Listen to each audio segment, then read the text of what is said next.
تامران دیش به موسکدی درباب نغم مزر راوی کوی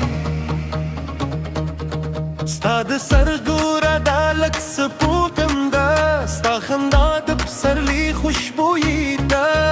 دکلیوانم رنگی نفتاری ستا پرات هر شی با خودی دا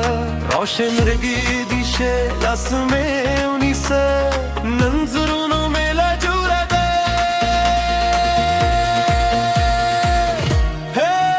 رنزه رنزه اتنا بگو در سرانه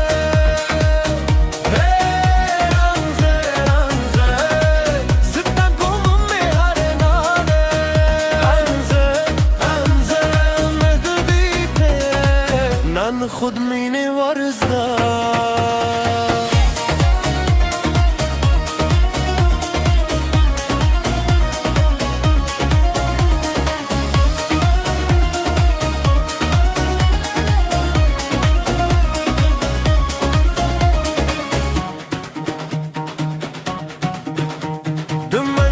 شرنگا د دولوا ستاد قدمونو خلی ساس باد دلونو بوی را بری ستا پلی دوشی زبینیا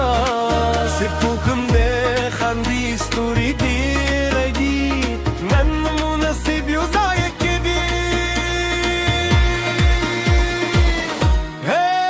رنزه رنزه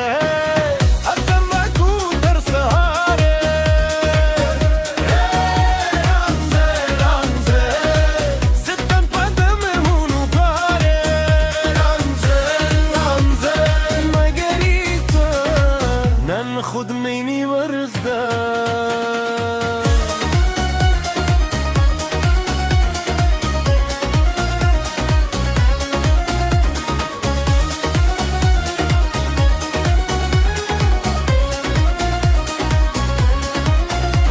غرونه دری سیندونه وایی مینه تل زرونه یو کوی ننده مسکا زما سندره تل با پزرا که جنانه دوی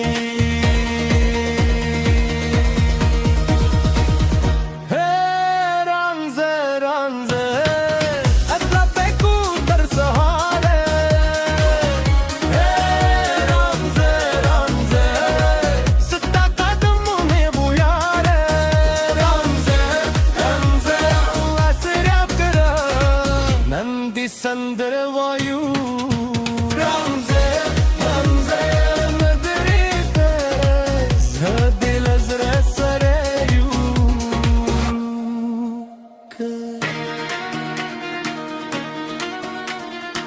درباب نمورو چپیگی